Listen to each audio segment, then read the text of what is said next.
श्री स्वामी समर्थ. नमस्कार मंडळी. यंदा रक्षाबंधन नेमकं कधी? 27 की 28 ऑगस्टला.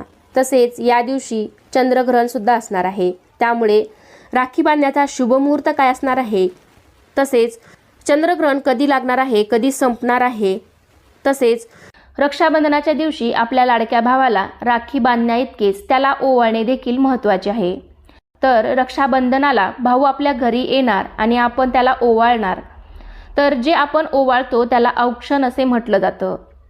नेहमी आपल्याकडे काही ना काही कार्यक्रम असतोच, मग ते वाढदिवस असो किंवा भाऊबीज असो किंवा मग रक्षाबंधन असो.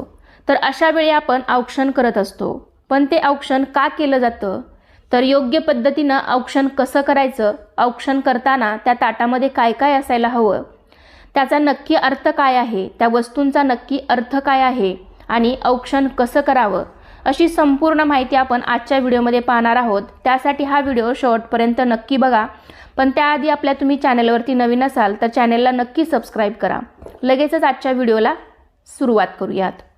रक्षाबंधन हा सगळ्यांच्याच आवडीचा सण आहे. बहीण भावाच्या प्रेमाचा हा दिवस आहे. हा सण दरवर्षी श्रावण महिन्यातील पौर्णिमेला साजरा केला जातो. हिंदू पंचांगानुसार श्रावण महिन्यातील शुक्ल पक्षाची पौर्णिमा तिथी 27 ऑगस्ट 2026 रोजी सकाळी 9:08 सुरू होईल आणि 28 ऑगस्ट 2026 रोजी सकाळी 9:48 समाप्त होईल. हिंदू धर्मात उदय तिथीला विशेष महत्त्व असल्याने उदय तिथीनुसार रक्षाबंधनाचा सण 28 ऑगस्ट रोजी साजरा केला जाणार आहे. ज्योतिषांनी आणि पंचांगकर्त्यांनी याच तारखेला रक्षाबंधन साजरे करणे योग्य आहे असे सांगितले आहे.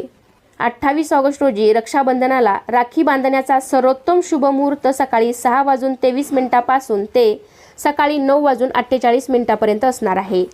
याशिवाय दुसरा मुहूर्त असा आहे, दुपारी 12:14 हा मुहूर्त सुरू होईल आणि दुपारी 1:05 पर्यंत असणार आहे. या अभिजित मुहूर्तावर सुद्धा बहीण आपल्या भावाच्या हातावर राखी बांधू शकतात. तसेच या दिवशी वर्षातील दुसरे चंद्रग्रहण देखील होणार आहे. हे चंद्रग्रहण सकाळी 8:04 पासून सुरू होणार आहे आणि सकाळी 11:22 पर्यंत असणार आहे. त्यामुळे ग्रहणाच्या काळात रक्षाबंधन कसे साजरे करावे असा प्रश्न अनेकांना पडलेला आहे.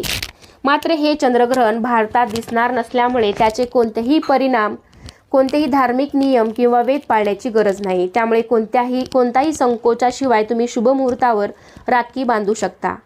जरी तुमच्या घरामध्ये, कुटुंबामध्ये पूर्वीपासून ग्रहण हे पाळत असाल तर तुम्ही दुपारी 12:14 नंतरचा दुपारचा जो शुभ मुहूर्त आहे राखी बांधण्याचा, तर त्या मुहूर्तावर तुम्ही राखी बांधू शकता. म्हणजेच साधारणतः 12 ते 1 वाजेपर्यंत हा शुभ मुहूर्त